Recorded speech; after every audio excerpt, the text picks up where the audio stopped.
See, I never make fun of technical difficulties because we've been known to have a technical difficulty or two, especially if Will Brinson is hammered and holding the mic. That's usually a problem, right? Poor Will. Shout out to Brinson. He's never here to defend himself. Shout out to Brinson. All right, let's go. Let's podcast alongside Joe Giglio. I'm Joe Ovies inside Eford Studios in downtown Raleigh, not uptown Charlotte. Big thanks to Copiers Plus for being our presenting sponsor. Check them out online at copiers-plus.com. I feel like Copiers Plus would get some overtime working up on the legal briefs, contract proposals, and everything else that seem to be going back and forth with the ACC, Florida State, Clemson, ESPN, and the like, Joe. The terminology you're looking for is 6 months of disruption. That's the key. That's what you're looking for. That's the key. You don't want 6 months of disruption, folks. No, let's put the focus back on the field. That's what it's all about. Anyway, so we're live on YouTube today. The podcast is out a little bit later, obviously. It would make sense for us to just go live after Jim Phillips did his ACC Commissioners Forum rather than record something earlier today and then give it to you tomorrow. We want that fresh live reaction. The problem is there were some technical difficulties to start. We're not in Charlotte. We'll be in Charlotte on Wednesday and Thursday. So as Ken pointed out on the YouTube chat, did someone Periscope the state of the ACC talk so you all could react? No, this is where Twitter continues to have some level of value when it comes to real-time stuff. So shout out to everybody who's tweeting out before they got to the Q&A portion of the Jim Phillips press conference, which we were able to watch, and we'll bring you some of those comments as well. I would say, Joe, that the immediate takeaway of the Jim Phillips press conference, they can talk about academics. They can talk about congressional help for the guardrails they want to put in place for student athletes being students and not employees. I know you're already triggered just by saying that. The focus is on Florida State, Clemson, and these pending lawsuits. Florida State wanting out, Clemson doing their due diligence, North Carolina somewhere in the background, keeping an eye on things. There's just a lot of off vibes. We're positive vibes only. Unfortunately for the ACC, they try to project positive vibes only, and Jim Phillips does his best to project those positive vibes. I feel like I should bring him a shirt when we go to Charlotte, and I'll give it to him so he can get those positive vibes. But as much as they try to project that, as much as they try to fight it, the vibes are certainly off, and that was evidenced by how passionate he got when talking about Florida State and Clemson and the lawsuits and having signed the grant of rights, not once, but twice. Yeah, the quote was either you believe in what's been signed or you don't.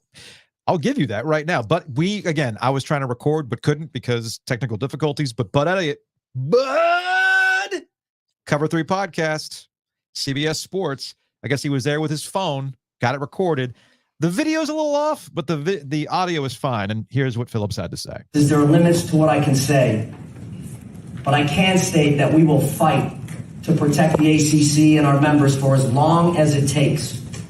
We are confident in this league and that it will remain a premier conference in college athletics for the long-term future. These disputes continue to be extremely damaging, disruptive, and incredibly harmful to the league, as well as overshadowing our student athletes and the incredible successes taking place on the field and within the conference. People feel passionate about athletics, and they feel particularly passionate about college athletics at their respective schools. This passion is what makes college athletics so special, but this passion can also lead to personal attacks. John Swofford is a decent and honorable man and is widely respected in our industry. He led this conference with a steady hand for over 2 decades and did so through consensus and compromise. The fact is that every member of this conference willingly signed the grant of rights and unanimously, and quite frankly, eagerly agreed to our current television contract and the launch of the ACC network. The ACC, our collective membership and conference office, deserves better. The support for our student athletes, coaches, and programs is extraordinary, and that will continue despite these disruptions. We intend to continue to fight every... So anyway, that was a portion of what Jim Phillips had to say during his own remarks. He wasn't prompted in saying this. This was something he just brought up. Andrea Adelson of ESPN did follow up on what he had to say, and here's his response. We've had 6 months of disruption, and I think we've handled it incredibly well.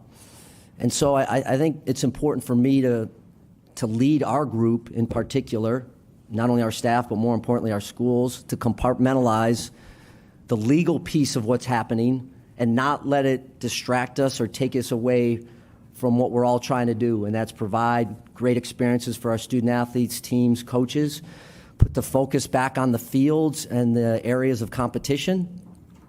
But I will tell you, there isn't a day that doesn't go by that I don't spend some time on the legal cases. I don't think that that's going to change. We're really fortunate to have hired Pearl Hauk, our first internal GC, and have great legal teams in a myriad of places. So we have proven that you have to move forward even with these types of distractions and really important issues that are part of your daily lives. And then one more follow-up, Giglio. This is from David Hale of ESPN, who pointed out, man, this is probably the most passionate we've heard Jim Phillips defend the league or really just get at a press conference. David Hale with ESPN. I would say that your comments to start were probably a little more forceful and emotional sounding than we've heard you largely talk about some of these issues with the lawsuits. I'm curious if you think this is something you need to change the narrative a little bit or the talking points a little bit. And if so, what is it that gives you so much optimism about the future of the league with or without Florida State and Clemson? Forceful moments deserve forceful support and leadership. And I don't know that I've changed at all other than I stand by everything I've said from the moment, the first interview I did around the Orange Bowl on ACCN to today. This is a really important time for the conference. And either you believe in what's been signed or you don't. And so we are going to do everything we can to protect and to fight the league because I see a group of student athletes there. We now have 12,000, I think, 200 student athletes. And this has been a league that started way before me 71 years ago, and will be a league that'll be around a long time after I depart. This league deserves us to take this really serious issue and to handle it appropriately. What gives me promise and conviction of it? Because I understand, I think these schools, I understand where we're going. We've made some really good adjustments. And this conference is bigger than any one school.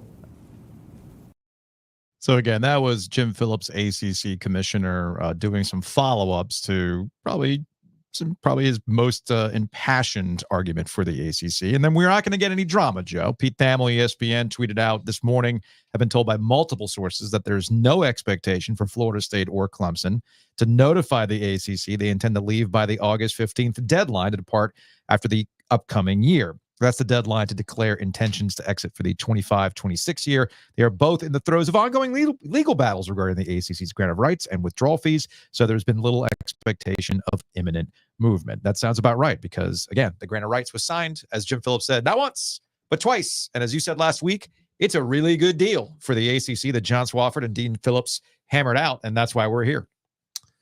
Yeah, listen, impassioned, sure, by comparison to other press conferences. Don't get me wrong, man. Really, it's all based on what precedent, right? It's a super low bar. Yes. And I really do think Jim Phillips is a well-intentioned, well-meaning, Pollyanna individual who believes in the old collegiate model. I really do. A couple of things happened here that I'll just, if you want me to spitfire here, I will. Spitball, I should say. The use of the expansion as if, it goes to the quote, we've proven, right? Is the quote, we have proven that you have to move forward. And he's talking about the lawsuits. But what he's really talking about is they added 3 schools that don't really help them football wise. No. I mean, SMU, I do think will be competitive, but ultimately this isn't adding Texas and Oklahoma or even UCLA, who I think is going to get just absolutely murder balled this year in the Big Ten. Okay. As somebody joked, UCLA showed up once again in somebody's highlight reel, and now they get the ACC experience because they showed Cal and Stanford getting over on UCLA. Real quick from David Teal and OG when it comes to ACC stuff. This was the number I was going to get to. Phillip says the ACC fully expects to remain top 3 nationally in conference revenue and will generate $600 million in new incremental revenue through expansion. Yeah, and this is the first time we've seen them kind of lay it out with a number, right? So just to put this in really short overview terms, Florida State and Clemson essentially told them, listen, we're thinking about doing something. Florida State more loudly and clearly than Clemson ever did, surely. Yeah. And their response, as we've seen from records requests from Andrew Carter and some others, was to have Ben Sutton from Wake Forest say, we have to do something. And their answer to do something, instead of a marriage with the Pac-12, instead of that, we get this addition of 3 schools, 2 who come at a reduced cost, 1 who comes at no cost at all, in SMU. And for what? $600 million. That sounds great, but it's about 2 to 3 per school, right? For the next however many years. Yeah, and the other it's really not that significant. I know what you're thinking. $600 million sounds like a lot, but it's really not when you divide it by 15. 2 other quick points to that. What I'm unsure of, and had we been there today and we had time, or at least after the press conference, and I'm sure later this week when we're there at ACC Kickoff, I can ask around for this kind of stuff. When they talk about the $600 million in average annual value for the ACC through the expansion, are we also taking into account something that we've talked about a lot, and we've go back to our old podcast if you want to find it, not to get too deep in the weeds, that when the Raycom deal comes off the books in 26-27, there's also additional money that raises up the average about annual the value. 2 to 3 million per school. 2 to 3 million per school, right? So you're looking at, if I want to, and if you ask certain TV insiders, because you also know that the ACC sandbags. Yeah. They always sandbag. So when Brett Yormark last week talks about how we're the number 3 and Big 12 people are pounding the table about, well, our new TV deal is going to put us at number 3. Yeah, slow down, guys. Like let's take that back a notch, because we understand a couple of things are about to get triggered by the ACC's deal that is actually going to bump it back up above the Big 12. Again, that's my understanding. The ACC sandbags this sort of stuff. We also don't know, because of the ACC ESPN deal, we don't know what kind of stuff might get renegotiated when they pick up the deal, the remainder of the term through 2035. And we also do not know how those success initiatives, which Jim Phillips talked about, I think he said anywhere between $20 to $25 million additional in these success initiatives. Basically, you win a ton, we'll throw you some more money. Is that going to be good enough? I mean, it might be for the North Carolinas of the world, but certainly not for Florida State, as we've discussed in the past. They just want out. They want out of the ACC, period. And there's a different conversation about how a lot of this stuff is leaking out is coming from the Florida State side. Yeah, and so this is the first time I've heard them use this number from expansion, right? Because remember, they found fish baits in their infinite wisdom. All they had to do was read a contract. Congratulations on your ability to read. That should be a public document, and keep fighting, David McKenzie, please. Yeah. They read the contract that said, hey, if you add this team, you have to get to 15. You have to stay at 15 basically for the contract to remain the same. So what they did was they added these 3 schools in order to position themselves for when Florida State and Clemson either do leave or eventually find their way out, right? So this is when they tell when behind the scenes the ACC tries to tell us, Jim saved the league last year. This is what they mean. By adding these schools, they did add revenue, and they did position themselves to, if they lose Florida State and Clemson, this is the position that we're going to be in. We can still fulfill our contract with ESPN, all those good things. The other thing that stood out there at the end, of course, was David Glenn asking about their relationship with ESPN. And Jim's quote, "We have a great relationship with ESPN. I'm not just saying that." Okay. There was no answer there. Quick context to the David Glenn question, by the way, in the sense that I got where he was going with it. With all this uncertainty that's going on with the ACC and the television deal and the rampant speculation about, well, I've heard that ESPN's not going to pick up the deal, blah, blah, blah, blah, blah. And his positioning of the Big Ten with Fox and the SEC with ESPN, and it's a Fox-Disney battle more so than it is a conference battle, stuff that you and I have talked about ad nauseum.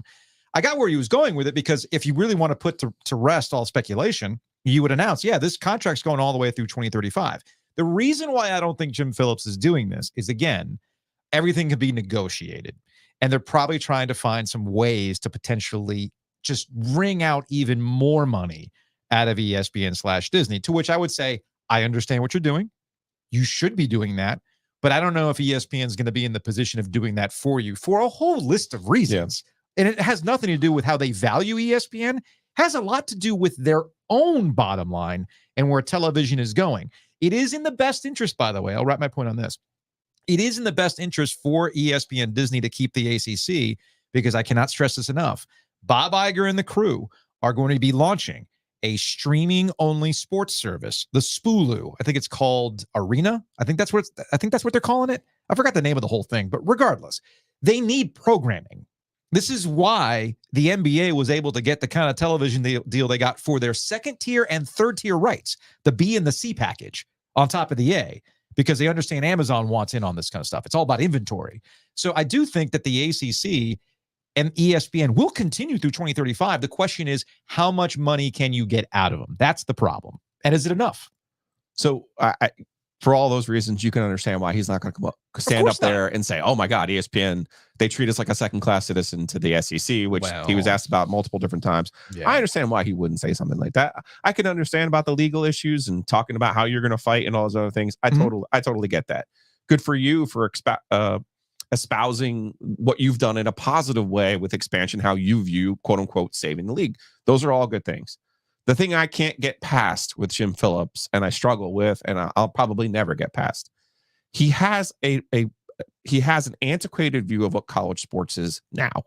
And when Luke DeCock, our friend from the News and Observer, had asked about the House settlement, he kind of got back into the idea of, student and employee. Mm-hmm. And he says he's flat out against the athletes being employees, which of course is completely and totally backwards thinking. And what's disgusting and what is offensive about this thinking is his answer in the follow-up when he talks about taxation. Oh yeah.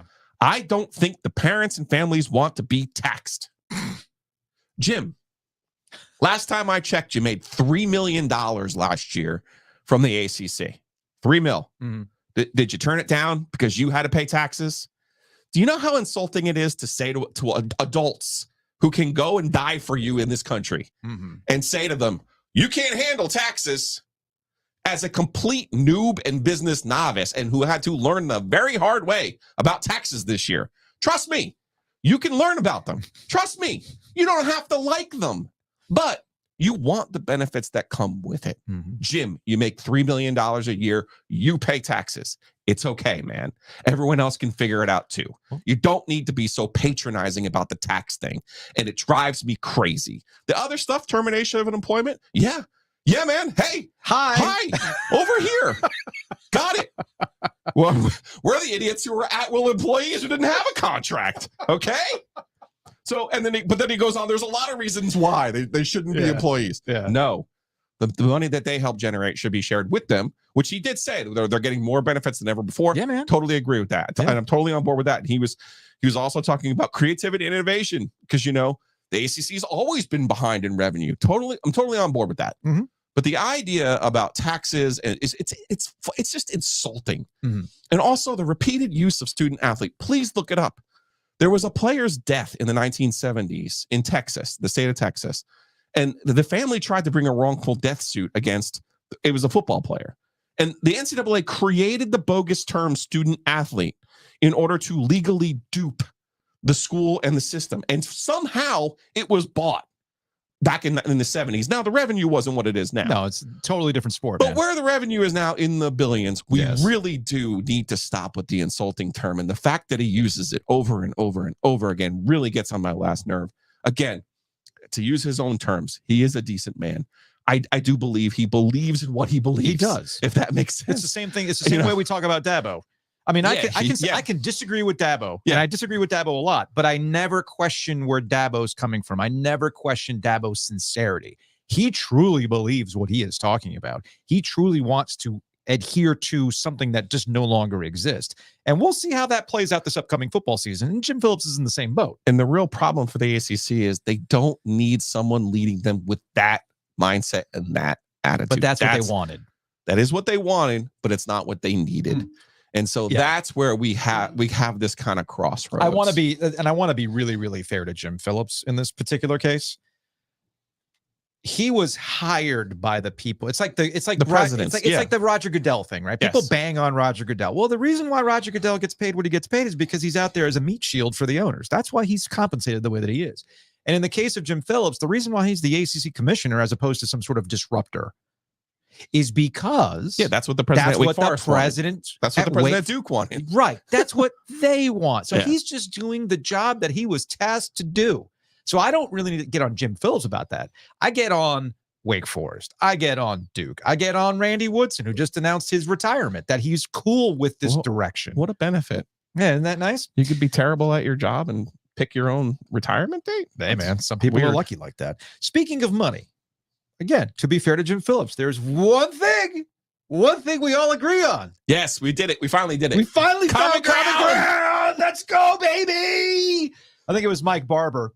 I can never remember the Virginia paper that Mike Barber Richmond Times. Thank you. Yeah, RTD. It's in his Twitter name. So my bad. So Mike Barber, great dude. He asked a question about private equity, and I thought Jim Phillips's response was spot on. Nothing's for free. I could just sit right there. Give me the sounder. Put it on the board, man. Nothing's for free. Right. Just like your salary comes with taxes, Jim.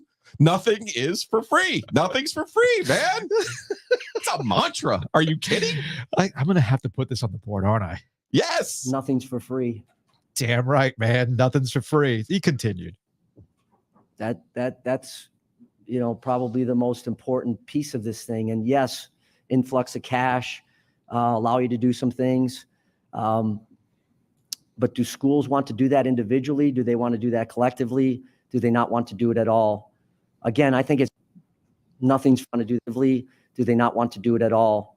Again, I think it's just the times that we're in that you're looking at lots of different options and trying to make sure that you're vetting them at the right level to make really good, educated decisions. Well, I got to hear it one more time. One more time from Jim Phillips. Nothing's for free. Vibes. What else do I have? Protect the fortress. It's all in there, baby. I'm going to add it to the list of things that we've got with Jim Phillips. Any other takeaway? Oh, I have one more takeaway from this. ACC, I got one more too. Okay, here's mine. The ACC ran a video.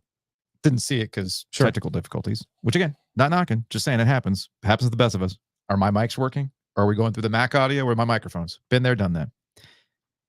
The ACC dubbed itself as the Conference of QBs. Oh, yeah. And they listed all the quarterbacks. I mean, there's so many quarterbacks in the ACC that schools are bringing 2 quarterbacks to talk to the media at ACC Kickoff. I know, because it's the year of the Conference of Quarterbacks. North Carolina being included. They're bringing 2 QBs. I think SMU brought 2 QBs as well because it's their day. SMU's got 2. Yeah. Did David Hale of ESPN workshop this with Jim Phillips just to piss off NC State fans? Because remember, NC State is QBU, and David Hale's had a long-running social media beef with NC State fans.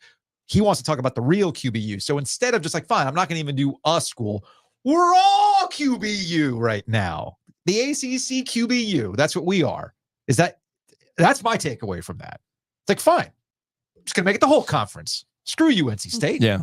What was your other takeaway? When he was talking about the emotional lawsuits, I'm picking nits a little bit here. And because I'm with you, I do think Wake and Duke, I think he is like-minded with these small schools that are academic at Northwestern, right? Where'd he come from? But when he says, I understand these schools, I really don't think he does when it comes to, obviously, Florida State. Florida State's its own unique beast, of course, but I don't think he really ever understood a Florida State. Who can? I'm not, I'm not saying anyone can tame the beast. I'm just saying it's hard for me to sit here and say, I can't stand up in front of you and have 17 people in my class and be like, I understand all of them. Oh, no. Not really, man. No. Not really. No. From Jonathan, what if we call the ACC the QB exchange? That might be more appropriate this year. That's a good point. Yeah. It's a very, very good point. I like good. I like where your head's at on that one. I really do. Housekeeping. It's brought to you by Enovana. Check them out online, ENOVANA.com. Green Cleaning Solutions. You'll be happy to know, Joe, they're coming to the house tomorrow. Get hyped. If you have mess inside your mansion or cash in your cabana, get it clean with Enovana. Man, I'm so behind. I got so caught up in watching the press conference. I didn't even build things out. Build it out. Build it out. But we do have some things to keep an eye on, like this Sunday, 1 to 6, Crank on Brewing, the Summer Jam. OG Summer Jam. Come see us. Come hang out. We'll have beer. We'll have food. Our friends at the Butcher's Market are going to be there. I'm not allowed to touch the grill, but you are allowed to eat and enjoy all of their tasty goods. And then our friends from Breeze Through, Corporate Champion, Circle of Champions, Ring of Honor. I know. Adam and the food truck, the Oak City food truck will Oak be City there. Deli and Grill will be there. Yeah, really good stuff from them. We'll have a DJ. Oh, wait. Vamping.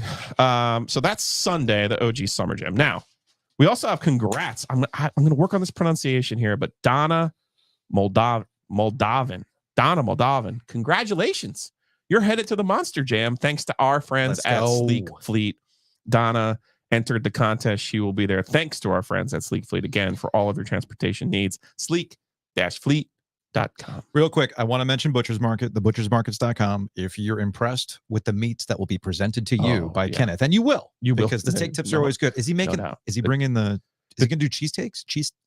He made us cheesesteaks last time and he made us chicken. Oh, so good. I don't know if there was cheese though. Was there? So head on over. I think cheese was involved. Okay. So head on over to thebutchersmarkets.com. One other thing about the OG Summer Jam, and I was over at Crank Arm yesterday. I tried the margarita. You did? Yeah, man. Really, this isn't like a beer malt liquor. No. It's like a straight up margarita. Just trying to make sure people know. Just so people know, it's not all beer. Right. All right. They have like a full liquor setup, cocktail menu, everything else. But one other thing about this, you will have access to the hats. The hats. Yeah. Props to everyone who's already reached out on Giglio.Joe. I know. So funny. At gmail.com. I'm going to have to bring some to Charlotte because there are some media members who want access to just the in hats. case, if you want access to Giglio.Joe@gmail.com. Now, the reason why we got the hats is because it's all about the podcast festival, which is brought to you by Breeze Through. Check them out, breezethrough.com. Podcast festival is August 24th. Debbie Yao is scheduled to be there. Maybe Debbie Yao can help better explain that Raycom situation to everybody. She can. And that way we'll have a better... done it once. I know, but we might have to do it again. As I've been told, just because it's not new to us doesn't mean it's not new to somebody else. So podcast festival tickets, you can check it out, therialto.com. The whole reason why we got these hats was for access to, but for some of you super people out there, we are doing it a little bit early. Don't worry. We will have plenty of hats for the podcast festival. You say plenty, but first come, first serve, man. Dude, you just don't sell them all. We can always order more. I'm just saying. What? Don't make me have a meeting in front of everybody. They were expensive, but they were worth it. No, they weren't expensive. We just bought a bunch of them. That's all. I know. I think we can move them. Unlike the t-shirts, we have an actual outlay for this product. I bought 50 hats. When there's an actual outlay, let's have a meeting. Let's have a meeting. To move the product. That's fine. I'm fully confident we will be able to move the product. Okay. We got 50 need hats. To hold them back is what I'm saying. Well, then after the podcast, I'll be like, hey, we got extra hats. Sell them. We're going to move through the hats. I'm not worried about it, man. Okay. I'm not worried about it. We actually had somebody come up to the studio today and ask about the golf tournament. Oh, different. Yeah. Different thing. Another more housekeeping here. We're not advertising the golf tournament not anymore. It's over. Because we filled our slots. We're done. But we're ready to get that thing going because of the 13 wood. I can't wait to see that thing in action. Okay. So again, big thanks to Roback. Check them out online, roback.com. I worked Walnut Creek. I need black shorts to work Walnut Creek. So I'm going to order some black everyday shorts from Roback. Good call. When I work the Creed show in a couple of weeks. With arms wide open. Absolutely. I'm going to take the beer pouring higher. So anyway, go to broback.com, use that promo code OG20. And of course, big thanks to Two Roosters for sponsoring us. You can check them out online, tworoosters.com. My family was mad at me when I came back Thursday's show. Empty-handed? Or did not bring any pints of ice cream. Ooh. So we went to Person Street and we hit the home base on Friday night, and they had a great time. We will be bringing Two Roosters to Charlotte. So be on the lookout for that. We will have ice cream. That will be our big giveaway. That'll be a lot of fun. So again, check them out online, tworoosters.com. One last housekeeping item. Yeah. Are you familiar that Starbucks has collector's mugs? Yes, I'm familiar. They made an NC State collector's mug. There just happened to be one in Garner that I picked up yesterday. So we will give away an NC State Starbucks collector's mug at the OG Summer Jam. Access to. No, we're actually going to give it away. Give it away? Yeah, All right, no, it's cool. an actual prize. That works. That one's on us. That works.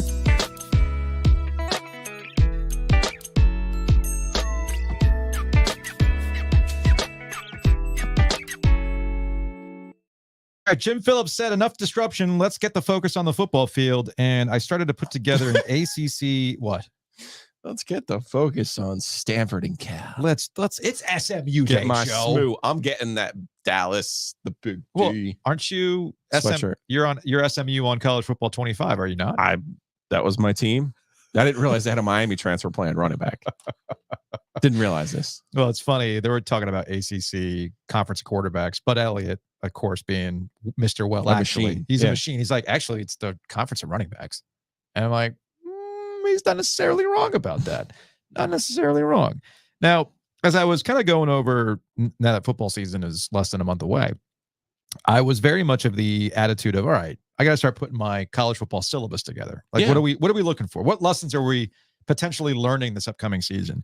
And there's two big ones for me.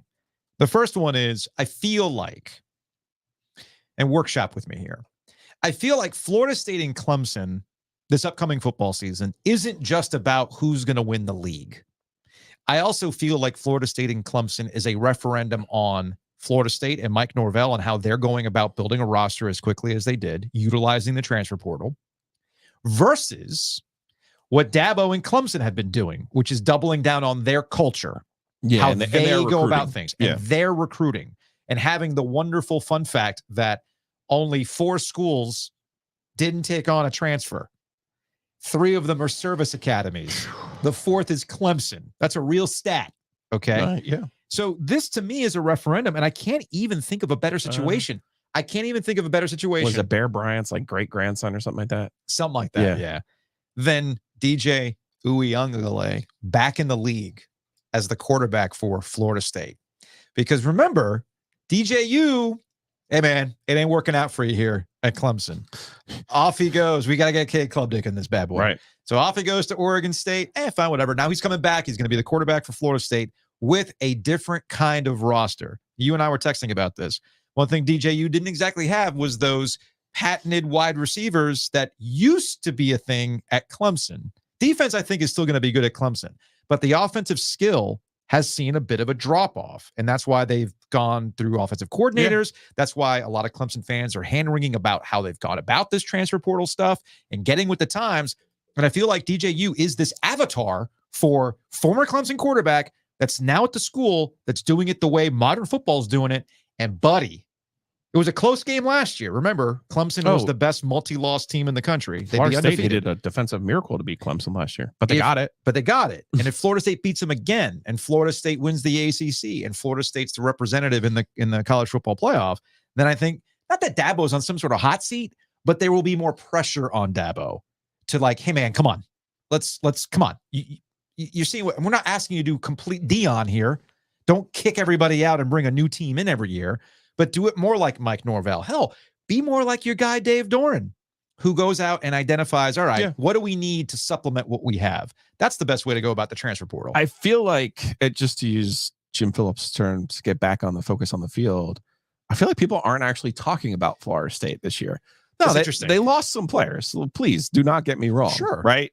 Keon Coleman, Jordan Travis, the defensive end from Albany, who ended up being the draft pick too, a high draft pick as well. They lost some guys now. Jared Verse. They lost some guys. Please don't get me wrong. But I think Florida State has a better, just like NC State, right? Florida State's done a really good job going into the portal. Yep. They unlike NC State, they actually pay at the highest level in the portal, right? Like you don't get Keon Coleman for some discounted rate last year. Right. Like, we went and got a 6'4" receiver, the number one most, the number one person in the portal. Like you that's top dollar. Okay. Florida State has a better base to work from on their roster, right? Like you have more talented players. They've recruited at a higher level to what they're supplementing their roster with. And I think Mike Norvell has shown that I think he's better than what Clemson's doing in offensively and schematically. Okay. So I think DJU gives himself a real chance here with better pieces around him, on a team that we're talking a lot about Florida State with lawsuits and where they're going to go and who wants them and who doesn't want them and private equity and everything else. There's a reason they're the favorite to win the league again, even with all of those personnel losses. And who I'm always going to trust Vegas over pretty much anybody else. And Florida State plus 290 to win the ACC is actually pretty good value if you think about it.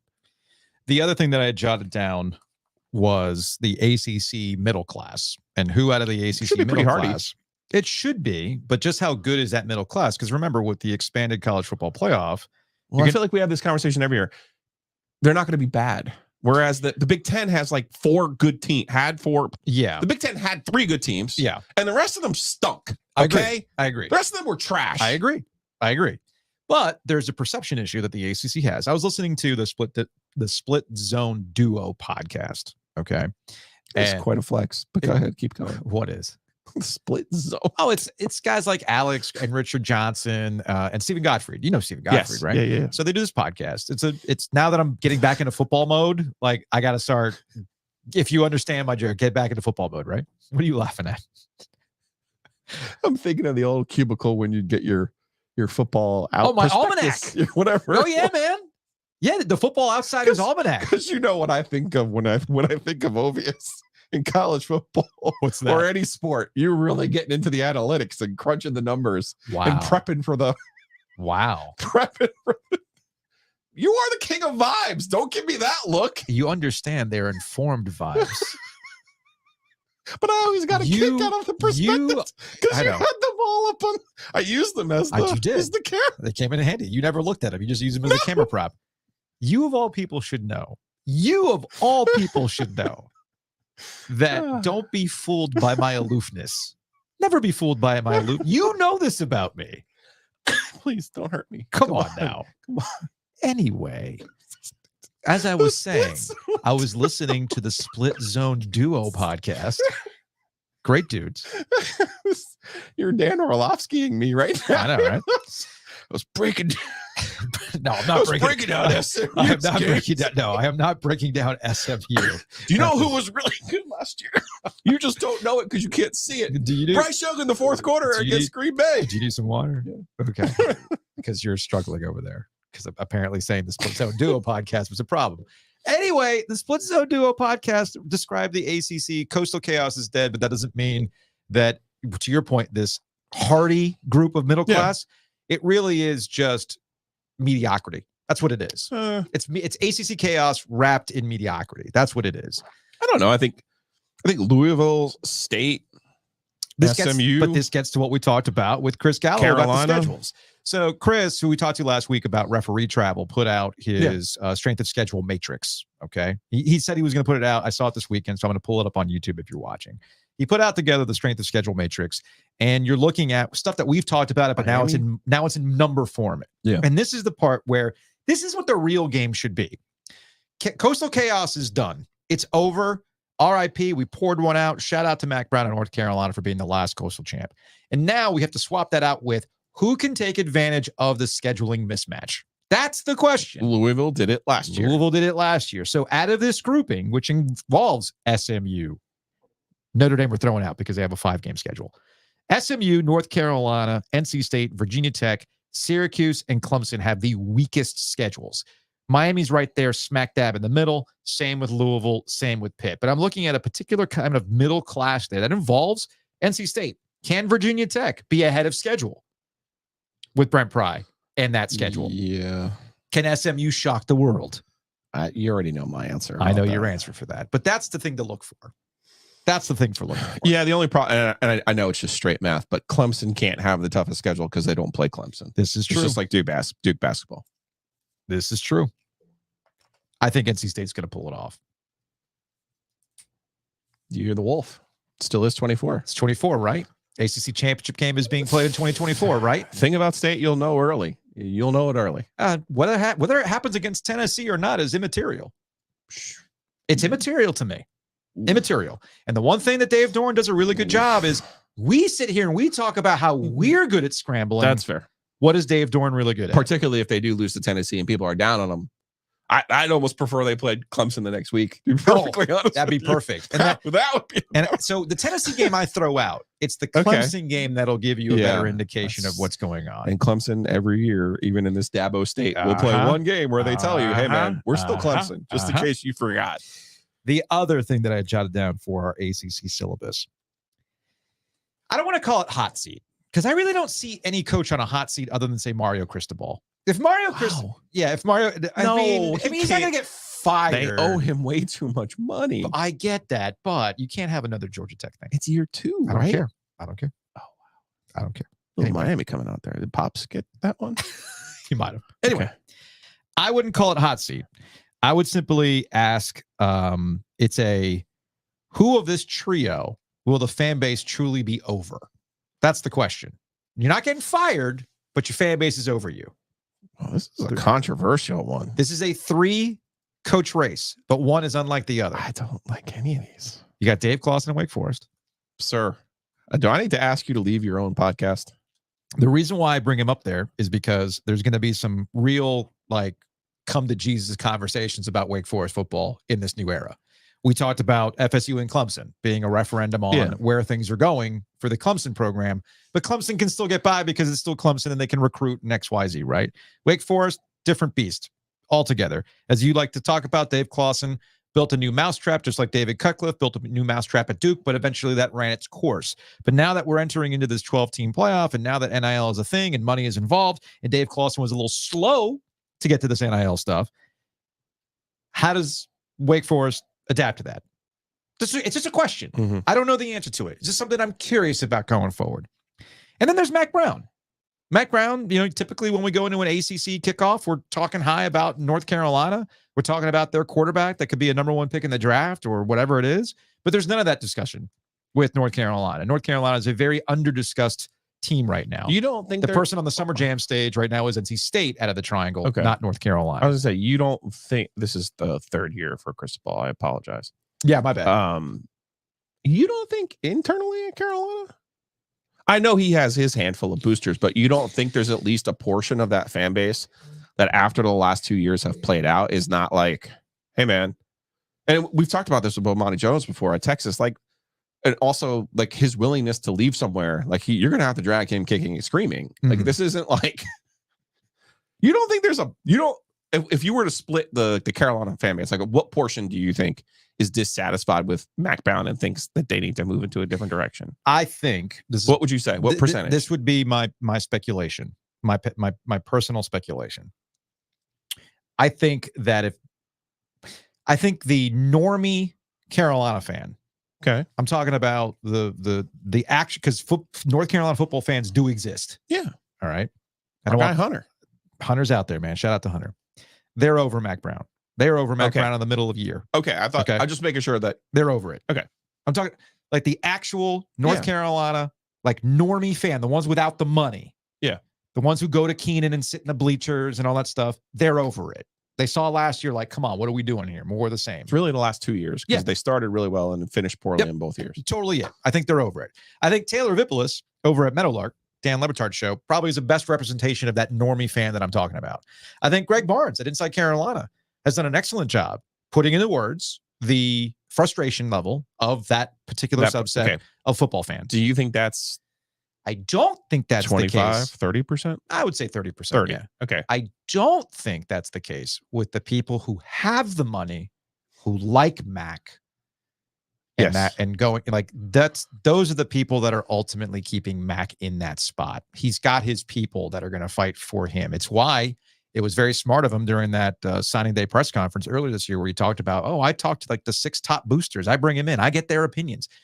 Rich people love that shit. Yeah. That's why, like the private equity stuff, if North Carolina ever took private equity and they're looking at the bottom line, they wouldn't care if Mac Brown was chumming it up with them and talking football with them. Right. They would only be looking at the bottom line. But the people who do matter in that case, and I think that's where Bubba Cunningham would never give us this answer.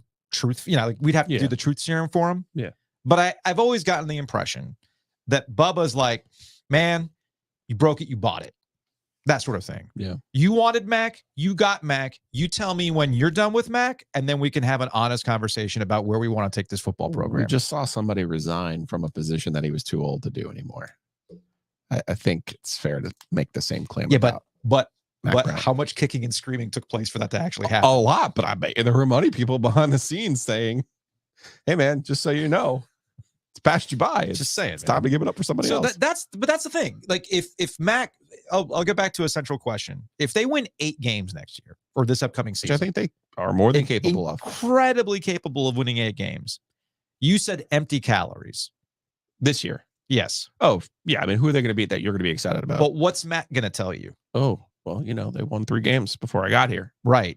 And in the history of history of North Carolina, we've never consistently won these kinds of games, 7 wins, 8 wins, stuff like that until I got here. I wish people are going to buy that. Yeah. You know what I wish? I wish it all worked out with Dre Bly and they could have handed this thing off to him. That gets back to what we talked about with when you Bomani. Start, right? It's like somebody's going to have to answer for Mac Brown's mistakes or it not getting done. Yeah. And Dre Bly just happened to be part of that collateral. Gene Chizik was part of that last year. Why they're bringing in Jeff Collins to be the defensive coordinator. So I think Max is in that role. And of course, I know we got some Pitt people out there. Pat Narduzzi, baby, just go out and beat Clemson.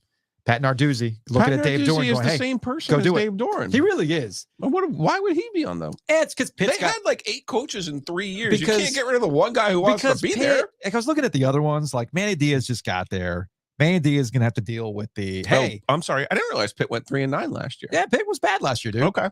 So I did not realize that's why I asked. It's the, what are we doing here?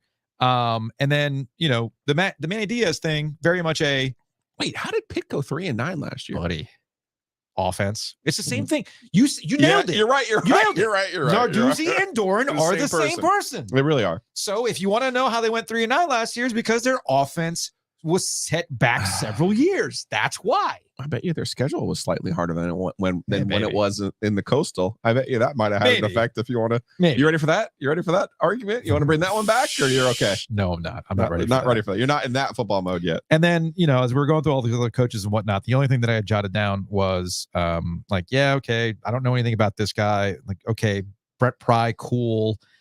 Who's Jeff Brom at Louisville? Awesome. Who's the new guy at Georgia? Who's the new guy at Georgia Tech? Key. Okay, cool. Who rallied the troops last year? I don't know squat about him. All right, fine, whatever. And then we get to Manny Diaz at Duke. I think the worst thing for Manny Diaz was that Mike Elko turned things around real quick when he got there. That ain't going to be the case with Manny Diaz and Duke, but we shall see. We shall see. Anyway, anything else on the syllabus we got to get to? For ACC football? Yeah, for ACC football. I think I covered it. SMU is going to be good, man. I know. I brought it up on the schedule thing. Yeah. They got the easiest schedule. And they're The your Rooster. team. And they're your team on college football. Yeah, they are. That's where it's at.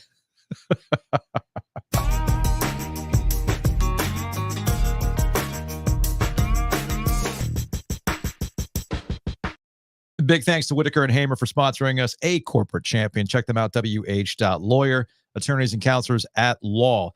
If you have a contract to somebody assigned twice, I'm sure they would argue on your behalf. Just saying. Maybe the ACC needs to get Whitaker and Hamer. Jim Phillips thanks some lawyers. We always thank Whitaker and Hamer. So again, check them out. Always take notes of the lawyers. Pearl Hauk. Okay. Yeah. Okay. Big thanks to Hometown Realty as well. Check them out, myhtr.com. I was doing a lot of driving around this weekend, and new construction's going up all over the place. And Hometown Realty can help you understand incentives from the builders as things get very, very competitive. So again, check them out online at myhtr.com. And we mentioned the Big 12. That's Matt Davis's conference. Yeah. The State Farm, Matt Davis, InsureGarner.com, 12. BOGinsurance.com, 12. Give him speaking of numbers, you can call him directly, 919-779-8277. I'll be spending a lot of time in Garner. I'll be seeing Matt Davis's face on that billboard a lot, man. I really will. And the billboard says, what happens when you want to actually talk to somebody? What? Well, That's they're what there. you do. Give them a shout. So check them out, 919-779-8277.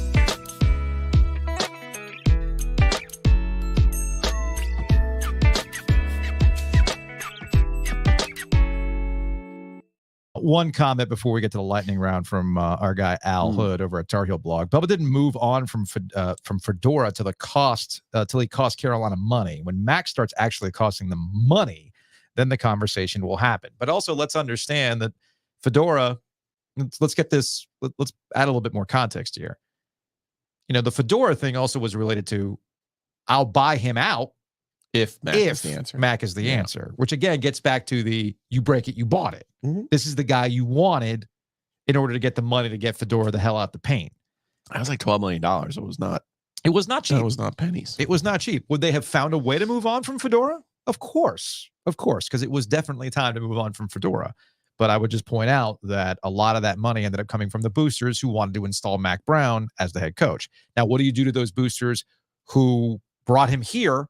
And now you're asking them, hey, how do we talk to Mac about what happens after this year? I think that's where the succession plan comes into play. I think they probably had every intention, at least, of having something with Dre. But, you know, I'm not trying to disregard what Mac did in those first couple of years, because Carolina football was in a state where people were disinterested, and he has brought that interest and that life back to the program. Mm-hmm. That should be recognized. But you also need to recognize the last 2 years, they've completely collapsed in the final 2 months of the season, the final month of each season, to the point where they even had a top 5 draft pick as their quarterback, and you just completely fell apart in games as double-digit favorites. This isn't like you went to Clemson and fell on your face. This isn't like, oh, you had to go to Florida State, right. Or Louisville came in and ran you out of the gym. This was Georgia Tech taking your lunch money, Virginia beating you on your home field. You know, like, those are the kind of things that, as a fan base, those are the things you look at and you go, no,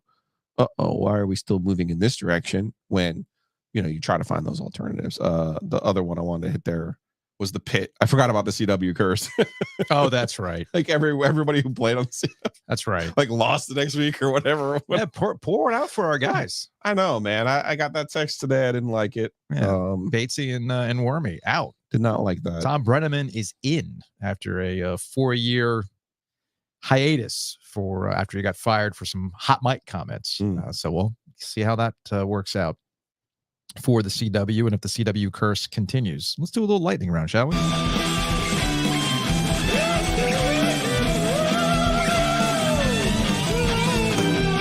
The lightning round. Are you disappointed? There was a lot of chatter on my text threads over the weekend about the Bruce version.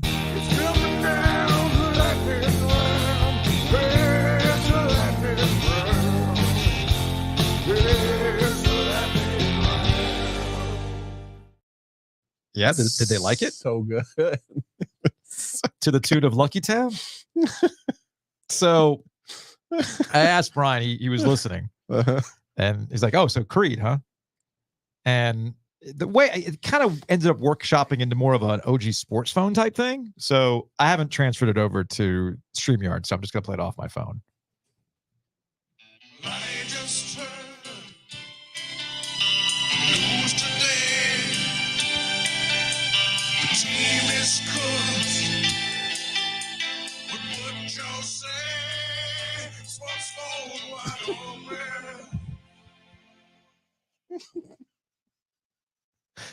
Is that a keeper? I know we don't even pay Brian, but whatever we pay him is not enough. Oh, trust me. Trust me. We pay Brian. I buy enough records from Nice Price. Not enough. And they get enough. And this was did I play you the YouTube version? No.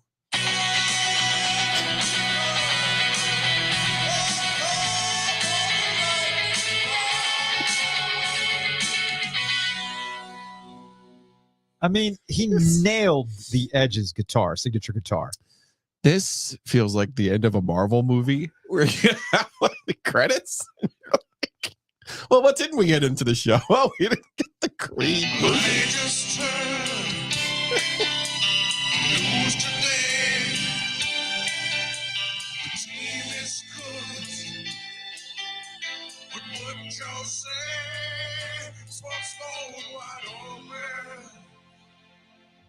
Perfect, right? Do we even have any items in the lightning round? We do. We got a lot to get to. From LK. Nothing's free. The Bruce sounds more like Lady Gaga and Bradley Cooper doing Shallow, more so than Bruce Springsteen doing I'm telling Lucky you, Town. Bruce has got the people going. From JP. That's quality Yarling. Yeah, that's pretty good. Keeper. What do we got here from Ken? We need that U2 to be loaded into the StreamYard. I told Brian he's got to work on he's got to push the vocals out a little bit more. Yeah. Because you could hear the guitar. Yeah, we but can't get flagged I now. couldn't. Yeah, that's like too close. Too close. Like we got flagged for that Kermit the Frog. Gin and juice. Gin and juice. It was too close. Yeah. So that's the issue with that. Anyway, we do have lots lightning to get roundouts. to. We have so much to get to, Joe. Woo. In fact, we had one listener say, we've got so much to get to today, should be the actual name of the lightning round.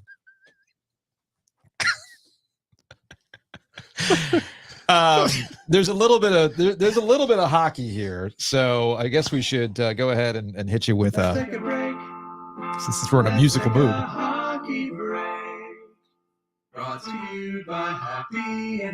Marty Necas is still a Carolina Hurricane. I feel like every day there's some sort of speculation that they're going to trade him, and all these teams are interested in him and things like that. And I always ask, who the hell's going to be on the roster next year, guys? Who the hell's going to be on the roster? And Eric Tulsky, the general manager of the Carolina Hurricanes, who we talked to a couple weeks ago, keeps kind of giving the same answer. Like we're in constant communication. Obviously, they want to avoid arbitration. Jack Drury did this last week. They avoided arbitration. They got a 2-year deal down. But I asked the question. The Canes need Marty Necas given the makeup of the roster going into the start of the season. And it's also on what's today's date? July 22nd. Okay. And that's not to say, and Tulsky said this, I think, to NHL.com last week while we were not doing shows, where he referenced the fact that, hey, it's a lot easier to move somebody at the deadline than it is right now. I basically saying, yeah, look, we can probably sign him to some sort of bridge contract, see how this year is going, and then trade him at the deadline.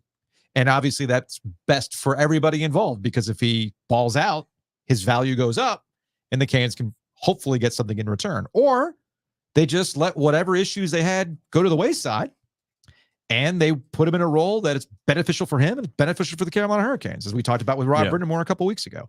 So that's kind of where things are at right now with the Carolina Hurricanes. No, I mean, as of this recording, no actual movement on Marty Necas one way or the other. But who's to say this week we won't get some more clarity on that situation?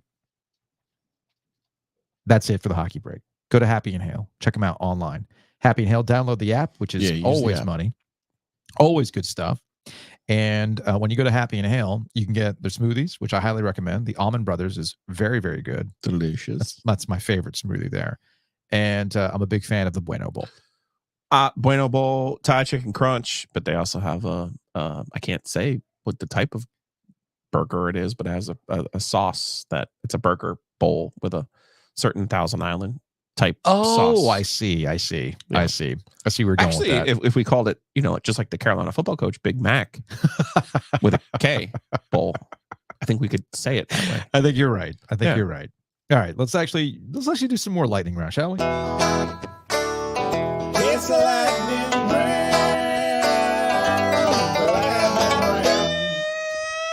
It's the lightning round. Just so you're caught up, we really haven't done anything in the lightning round. No, we haven't. Other than play our different intros And we haven't even been drinking. and do an ad for Happy Inhale. No, we talked about Marty Necas. Right, and the update was No, there is no there update. is in the words of Ken Tishin, you got to write the non-update update story. Sometimes you gotta do that. Yep. I feel like there's an Oprah Oprah. Schauffele? Okay. Is this the new Tiger Phil? Okay. Is that the guy that can Oh, take? Xander Schauffele. Yes. Yeah. Scheffler? Sky Scheffler? Oh, okay. Schauffele? You're looking for rivalries. I'm looking for rivalries. Okay. Because apparently Tiger Woods and Phil Mickelson still aren't really talking. There was a story that I saw on golf on golf.com about how Phil's like, yeah, Tiger and I saw each other. He said hi. I said hi. But, we're kind of in the competitive mode right now. I'm like, oh, you guys clearly still do not like each other. And I guess Phil does not want to catch a stray like Colin Montgomery.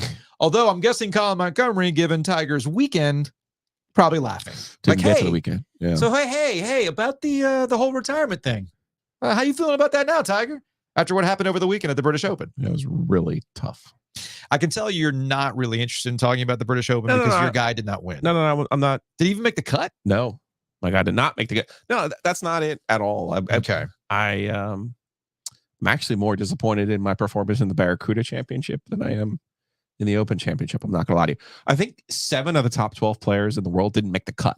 So Yeah, like it was pretty you brutal. can't be upset about a chaos tournament like that. Like, I'm legitimately not.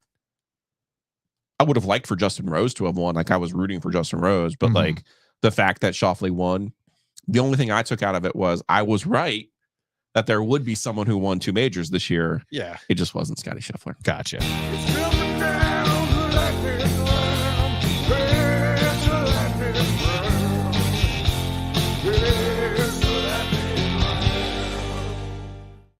Now, Team USA did not lose to South Sudan. However, there was a player on the roster for Sudan that got you and I got the spidey senses tingling a little bit. Who's on that roster for the Sudan, Joe? This is going to require a lot of backstory. A lot of backstory. But this is the ultimate Joe Ovies was right. Okay. Okay. Back when the ACC, but back when the transfers were, it was really before the portal. It was more people were transferring, they were graduating, and like these schools were adding players, right? So one of the years, Carleek Jones went from Radford to Louisville, and I believe it was the year that Louisville got shut down, so they couldn't play in the tournament. But he was legitimately the best player in the ACC that year. And every time I would see you at a game, I'd be like, "Man, the ACC stinks," and you're like, "Why?" And I'm like, for God's sake, Joe, Carleek Jones, a Radford transfer, is the best player in the league right now. And you're like, so? I don't even remember Is this. he good? And I'm like, yes. And you're like, and the problem is? Yeah, okay. Yeah, you kept making it this big deal. I mean, And here we are, fast forward. yeah. UConn wins a national championship with a transfer from ECU and Loyola Maryland. Right. So you tell me the difference in college basketball. And why are we upset about Carleek Jones? And then now Sudan's giving the U.S. problems. They were up by 16 points. And Mariel Shyok from Virginia Yeah. finished his career at Iowa State, also on that team. Wenyon Gabriel from Kentucky. Yeah. Like, what have we not learned in the last like 10, 20 years? And also about international basketball. Like, yeah, guys, remember, like, Angola, the team that lost by 60, they don't, that's not a thing anymore. Like, all of these countries have players who all have competed at high levels. And probably with each other for a long time, as opposed to, you're throwing a team together in the middle of the summer. I know last week was a big week for conspiracies. Yeah. I would say that LeBron James is working his magic, baby. He's the one that had he had the game deciding points, right? He's 39. He's clearly still the best player on this team. Okay. He's the best player on Team USA. And now he gets to be the flag bearer for the opening ceremonies. Yeah, saw that. It all lines up a little too easily, Joe. It's all about, look, I mean, I'm surprised Bronny James isn't on the roster, to be honest with you. Somebody's going to get hurt. Kevin Durant didn't even play. Just saying. They got a spot. Be on the lookout for Bronny.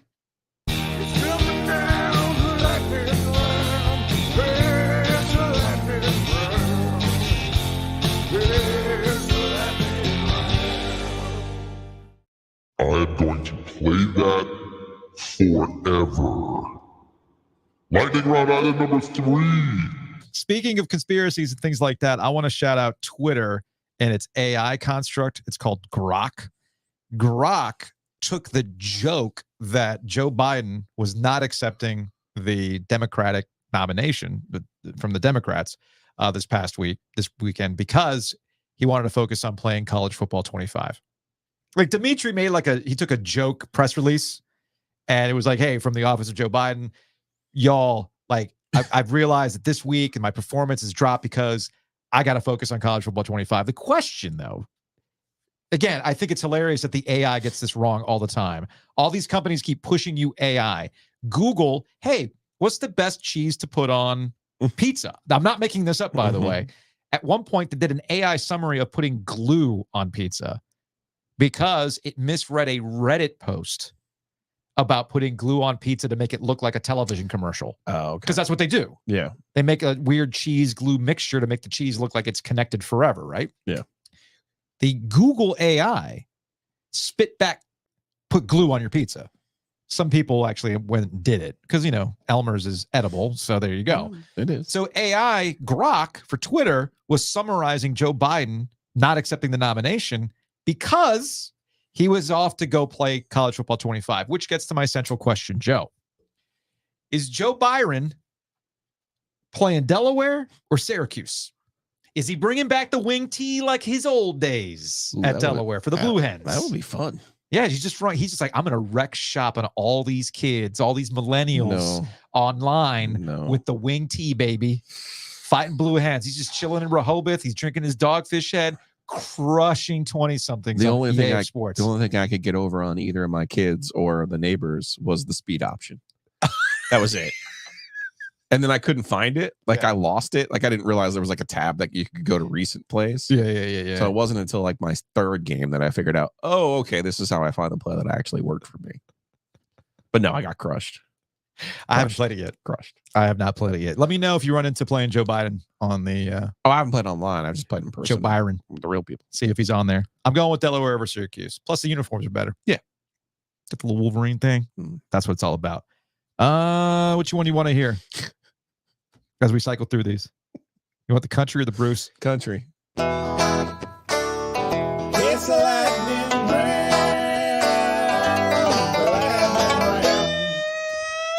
It's the lightning round. I wanted to go back to Team USA because you had sent me something that I wanted to play about the Sudan. Right. This is from Paul Pierce. This was on Undisputed. This might explain why Skip Bayless is out the way before the game. Yeah. This was out the paint. So this is on Undisputed Fox Sports 1 before the game. South Sudan. It might be like a little spy or something going on over there, Skip. Hey, I'll give you 30, South Sudan. You taking it? I wouldn't take 35 and a half, or whatever it was. I need to see some clips of them. Yeah. South Sudan. I need to see what they look like, though. Man, they probably ain't got nobody over 6'3". I looked at the roster. I didn't recognize a single name. I don't know. South Sudan, here we come. Here we come, South Sudan. They had to qualify. Remember, that's what I'm saying. Who they played against? Luca's team didn't get in, so because they lost to Greece. Yeah, they lost to Greece. But what's on Luca's team other than Luca? I mean, Lithuania has been good though. They've been good over the years. So, but they didn't qualify. They lost to Greece, and now we got South Sudan. They sitting there laughing. Man. No, what I'm saying, like they should have just put Lithuania in, right? Like how did South Sudan get in? We might go all small lineup.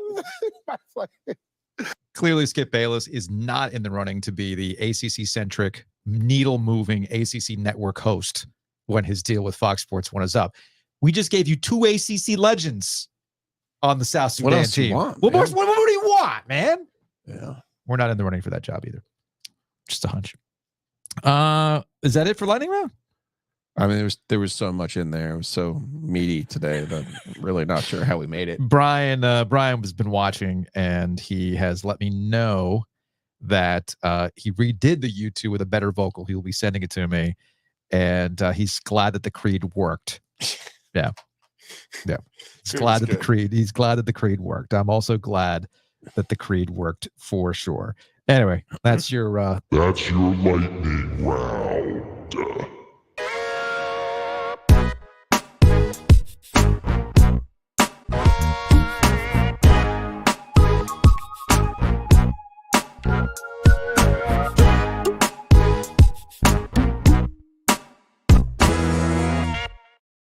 Big thanks to Mosquito Authority, Pest Authority for being an OG. Mosquito Authority and Pest Authority can take care of your outside pest issues like the mosquitoes, as we mentioned, and of course inside the house. We're talking moisture barriers. You got ant problem. It's hot, man. It's gross. Ants could be a problem. Yeah, here come the ants, man. Dude. And no amount of ant traps and all that stuff. Like they got the real stuff, not the stuff that you can go buy in the store or whatever. So go contact bugsbite.com. You can bundle and save right now with Mosquito Authority and Pest Authority. Also, big thanks to Nature's Relief Hempstore.com. That's RELEAF Hempstore.com. You can go to any number of their locations. The Western Boulevard location is the one that I need to go to. I keep running out of time, and I have to go out there to get my sleep gummies. Yes, buddy, do I need them? Summer hours, Thursday through Saturday, 10 a to 10 p. So you got time. Yes. No excuse. So I do have time. I need to get out there and take advantage of it. But again, I was actually having a conversation with somebody over the weekend about this particular topic. And they're like, it's just so much. I go, right. That's why you go to Nature's Relief. Ask the questions and identify what exactly you're looking to do. And chances are they're going to have a product that will help you achieve that. and get you better educated with how to enjoy it. So again, check out naturesreliefhempstore.com. Wait, why isn't that playing? Do I have to play the lightning round again? No, you got to play. No, I got to play the thing. Hey, here. baby, I hear. Hold the on. Hey, Joe question.